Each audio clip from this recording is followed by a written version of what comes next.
बिस्मिल्लाहिर्रहमानिर्रहीम, अस्सलाम वालेकुम। मैं हूं गुलफाम चौधरी। आप देख रहे हैं मेरा फेसबुक पेज और यूट्यूब चैनल। पाकिस्तान की इस बदलती सियासी सूरत हाल जिसने पूरी कौम को एक तजस्सुस में डाल रखा है और पूरी कौम ये सोच रही है कि आने वाले दिन पाकिस्तान की सियासत में किस तरह के होंगे और आने वाले दिनों में इमरान खान साहब के हवाले से क्या खबरें हैं, इस पर अहम तरीन तजिया दिया है डॉक्टर शहबाज गिल साहब ने। आइए पहले उनको सुनते हैं, फिर उस पर बात करते हैं। की स्टेटमेंट्स जो हैं और ब्लैंकेट स्टेटमेंट्स ना दें ताकि डॉक्टर्स और मरीजों के लिए आप एक बड़ा मसला पाकिस्तान के अंदर खड़ा ना कर दें। अच्छा जी, अगली खबर आपके सामने अमेरिका से रखते हैं। सदर ट्रंप जो हैं उन्होंने डंडा निकाल लिया है। पाकिस्तान के चौधरी निज़ामुद्दीन की बात नहीं कर रहे, मैं बड़े बड़े जो निज़ामुद्दीन हैं उनके बारे में बात कर रहा हूं। ट्रंप ने बगैर किसी तफरीक के डंडा निकाल लिया है और उन्होंने कुछ ऐलान किए।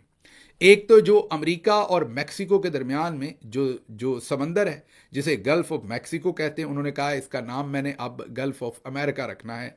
इसके ऊपर पूरे के ऊपर ओनरशिप मैंने अपनी डिक्लेयर करनी।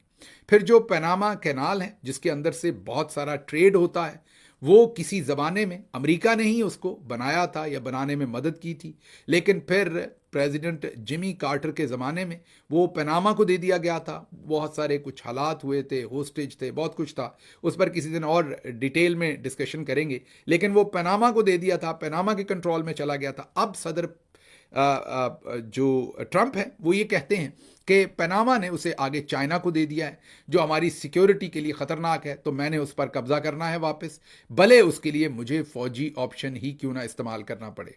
तीसरा ऐलान उन्होंने ये ठोका है कि जब आप यूरोप का और अमेरिका के दरमियान में समुंदर में देखते हैं तो दो आपको उसमें जजीरे नज़र आते हैं। एक आपको आइसलैंड नज़र आता है और एक ग्रीनलैंड नज़र आता है। ग्रीनलैंड खासा बड़ा है, आइसलैंड बहुत छोटा है उसके कंपैरिजन में।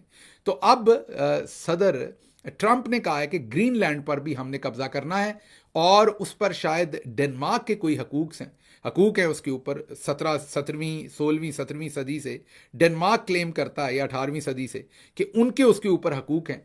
तो सदर ट्रंप ने कहा है कि या तो डेनमार्क उसे हमें दे दे या फिर हम डेनमार्क के ऊपर सख्त पाबंदियां लगाएंगे। तो ये डंडा उठाया हुआ है सदर ट्रंप ने, पूरी दुनिया को आगे लगाया हुआ है। यही नहीं, उन्होंने कनाडा के हाल ही में प्राइम मिनिस्टर ने जब रिजाइन किया तो उन्होंने कहा कि कनाडा हमें कम से कम 200 अरब डॉलर जो है उसमें सालाना हम कनाडा की वजह से, या कनाडा को इतनी हम कंसेशंस देते हैं ट्रेड के ऊपर और हमें नुकसान होता है, इसलिए कनाडा हमें हमारी 51st स्टेट के तौर पर ज्वाइन कर ले। अब कैनेडियन जो वहाँ पर पॉलिटिशियन है वो भी इसके खिलाफ बयान देना शुरू हुए हैं, लेकिन प्रेसिडेंट ट्रंप ने डंडा उठाया हुआ है। यही नहीं, प्रेसिडेंट ट्रंप का जो उनके बहुत ही क्लोजेस्ट पर्सन इस टाइम एलन मस्क हैं, उन्होंने जर्मनी में होने वाले इंतखाबात में जर्मनी में लोगों को वक्त डाला हुआ है, जिससे पूरे यूरोप के अंदर एक सनसनी फैल गई है क्योंकि जर्मनी मेजर पावर है।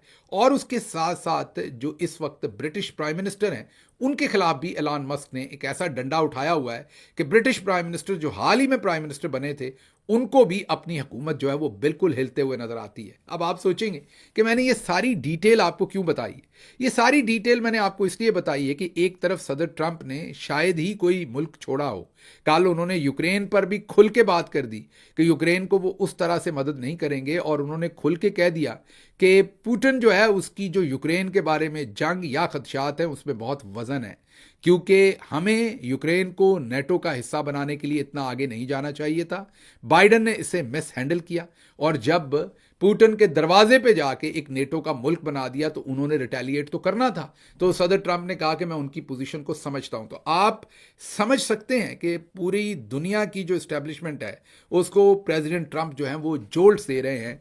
अब वो कामयाब होते हैं कि नहीं ये बात की बात है, ये मुझे नहीं पता, लेकिन एक दफ़ा उन्होंने डंडा जो है वो हाथ में पकड़ा हुआ है और जो सामने आता है उसको मार रहे हैं। ऐसे हालात में जब दुनिया के बड़े बड़े मुल्कों को समझ नहीं आ रही कि हम अपने आप को इस सारे जो आने वाला, इसे क्राइसिस कहें, चैलेंज कहें, अपॉर्चुनिटी कहें, जो भी कहना है, इसमें हमने आपको कैसे कंडक्ट करना है, उस वक्त हमारे चौधरी निज़ामुद्दीन की हालत देखिए कि वो मुन्ने मुनीब फारूक के थ्रू ये धमकी भिजवाते हैं कि अगर ट्रंप ने कोई सख्त मैसेज पाकिस्तान को भेजा तो फिर हम पाकिस्तान में उन लोगों पर मजीद सख्ती कर देंगे।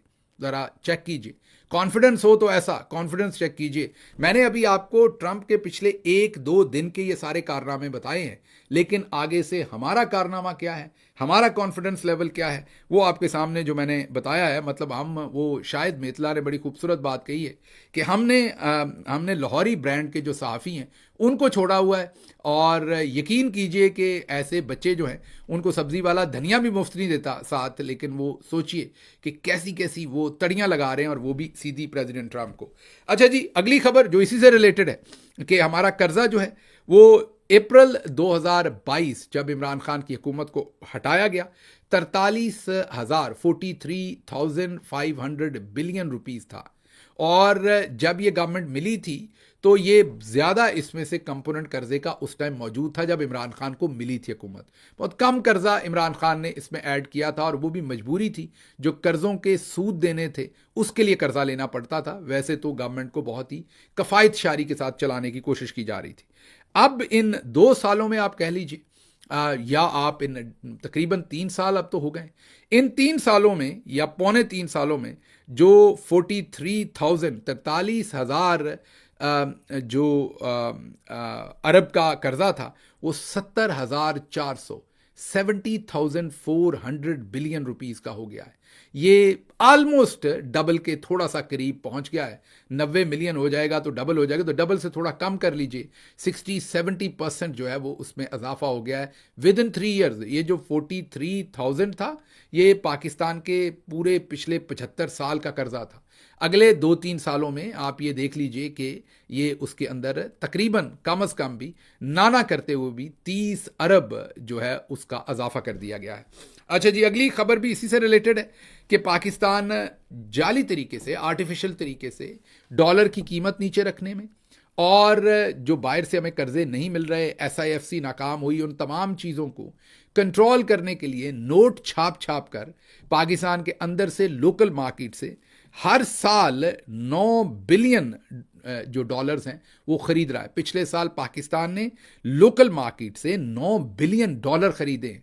इसका मतलब ये है कि इतना नोट प्रिंट किया होगा कि अब, या इतना कर्ज लिया लोकल मार्केट से, लोकल बैंक से, कि उससे जो आने वाले दिनों में इन्फ्लेशन आनी है और इकोनॉमी का बुरकस निकलना है वो आपकी सोच से आगे है।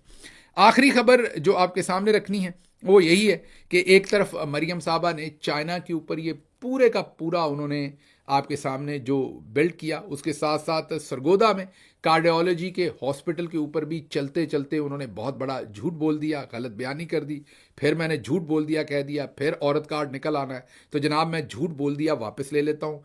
प्यारी मोहतरम बाजी मरियम साहबा के मुंह से गलत बयानी हो गई।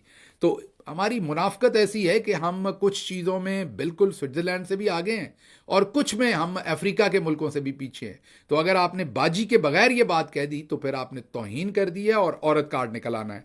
तो चौधरी परवेज़ अलाई साहब ने असल में ये कार्डियोलॉजी सेंटर जो है ये दिसंबर 2022 में उन्होंने इसका इफ्तिताह किया था।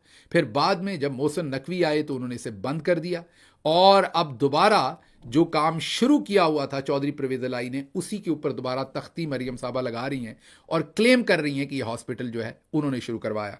तो इस तरह के काम किए जा रहे हैं। खबरें और भी थीं, लेकिन मुझे यहाँ से इजाज़त दीजिए। अल्लाह आपका हामी और नासिर। जी बिल्कुल, जिस तरह से आपने सुना डॉक्टर शहबाज गिल साहब ने इस पर डिटेल से बताया कि इस वक्त पाकिस्तान तहरीक इंसाफ के हवाले से क्या अपडेट्स हैं, इमरान खान साहब के केसेस के हवाले से क्या अपडेट्स हैं, और पाकिस्तान की सियासी सूरत हाल में सियासी जमातों का क्या किरदार है, कौन कहाँ पर खड़ा है। और ये सुनने के बाद यकीनी तौर पर जो पाकिस्तान का सियासी सिनेरियो है वो वाज़ेह हो जाता है, और लगता ये है कि आने वाले दिन पाकिस्तान की सियासत में बड़े अहम तरीन साबित होने जा रहे हैं, और आने वाले दिनों में बहुत बड़ी तब्दीलियाँ मुतवक्के हैं। अल्लाह पाक वतन अजीज़ का हामी और नासिर हो।